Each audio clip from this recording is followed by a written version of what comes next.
bien qu'on te fait. Donc, parlons de Agi le King.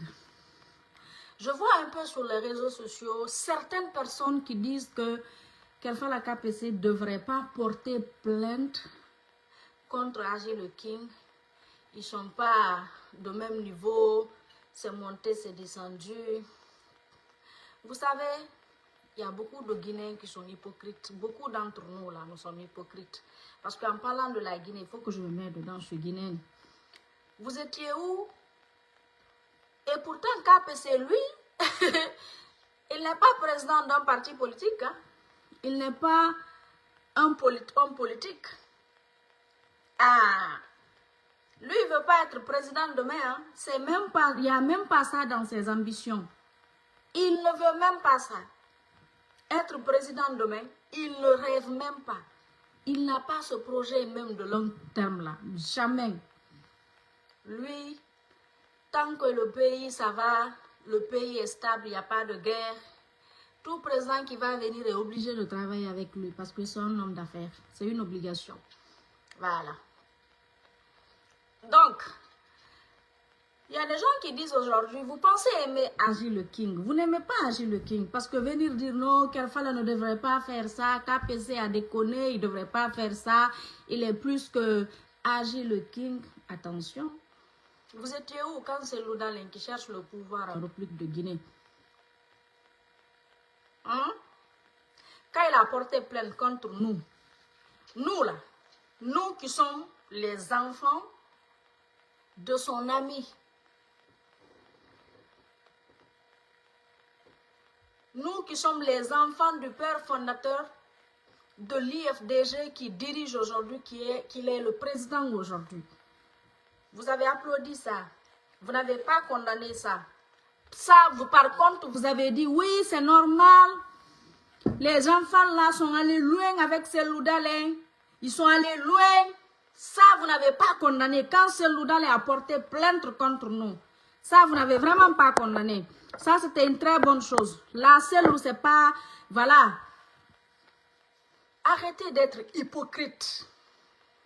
Arrêtez d'être hypocrite dans cette vie-là. Il faut être sincère. Tu n'aimes pas quelqu'un, mais quand la vérité est là, il faut dire. Agi le King, je suis vraiment désolée de ce qu'il est en train de traverser aujourd'hui. Parce que moi, Fatou Ndiaye, je ne suis pas là pour applaudir ou être contente de l'arrestation de qui que ce soit, quel qu'en soit ce que la personne m'a fait. Je ne suis pas cette personne qui est pour mettre les gens en prison. Je ne suis pas cette personne. Je ferai tout pour ne pas mettre une personne en prison. Et ça, c'est à cause de mon père, paix à son âme. Je me rappelle un jour, il y a un jeune qui a détourné ma voiture. Il est venu me voir, il voulait la voiture. Je l'ai passé la voiture, il est parti comme s'il revenait. Il est allé, il n'est plus revenu. 6 mois après, je l'ai rencontré à Hamdallah. Je l'ai vu, c'est ma voiture, j'ai reconnu, j'ai garé, j'ai fui, je suis allée voir à la gendarmerie là-bas, escadron numéro 2. Je suis allée voir les gendarmes là-bas, ils sont venus l'arrêter. On lui a mis en prison. Sa famille est allée chez nous pour dire à mon père, « Hé, ta fille a mis mon fils en prison et tout. » Mon papa m'a appelé. « Je ne suis pas fière de toi. Je ne suis pas content de toi. Je ne veux pas entendre ce que j'ai appris aujourd'hui. J'aurais souhaité les personnes qui vont venir me voir, c'est pour me dire, Elhadj, j'avais des problèmes. Grâce à ta fille Fatou, aujourd'hui, je n'ai plus de problèmes. J'étais en prison. C'est ta fille Fatou qui allait me faire sortir. Il a dit que c'est ça. Et en fait, c'est de cette fille il rêve d'avoir. Mais pas de la fille que les gens vont dire, ah, Elhadj, ta fille a enfermé ma fille ou mon fils. Il dit, c'est ce que je veux. Je ne veux quoi que ce soit, tout ce qu'on va te faire, laisse entre la personne et Dieu. Mon papa, c'est un homme très croyant. Très croyant. Donc, depuis ça, il m'a parlé et à chaque fois, il me disait ça. Il dit, il faut faire sortir les gens de la prison, mais ne mets pas les gens en prison. Il y a eu plein de gens qui ont raconté du n'importe quoi sur moi. Vous pensez que je ne pouvais pas les mettre en prison? Même par exemple, Tidiane, la puissance qui est ici aux États-Unis. Quand j'étais en Guinée, ils pensaient que c'était fini, que je n'allais plus foutre pied ici aux États-Unis. Il ne m'a pas insulté, hein? Lui, ce qu'il a fait, plus grave que les enjeux. Me menacer et puis me diffamer. Il y a tous ces vidéos qui existent. On avait enregistré au moins 5 de ces vidéos. Tous ces 5 vidéos, il y avait les menaces et diffamations. On est dans un pays de droit. Tout à l'heure, je porte plainte contre lui. Ils vont l'arrêter et l'enfermer. Parce qu'il m'a menacé. Il est même allé jusqu'à dire de me localiser. Il y a tous ces vidéos-là. Pourtant, là, quand je le mets, il n'y a pas histoire de IFDG, il n'y a pas histoire de négociation dans ce pays-là. Ici, on demande les preuves, les proofs. On s'en fout de quelqu'un quand il t'insulte. Insultez-vous, disons, ce n'est pas leur problème. Mais tu menaces la personne, tu diffames la personne, c'est la prison automatique. Et puis après, tu vas aussi dédommager la personne. Je pouvais le faire.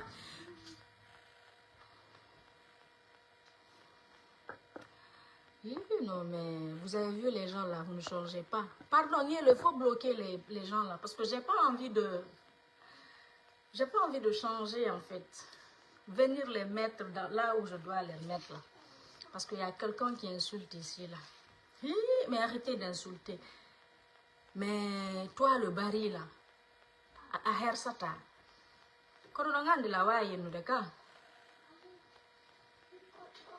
Regardez.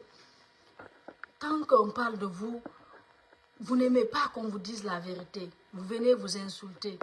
Regardez. Non, mais vous êtes insolent.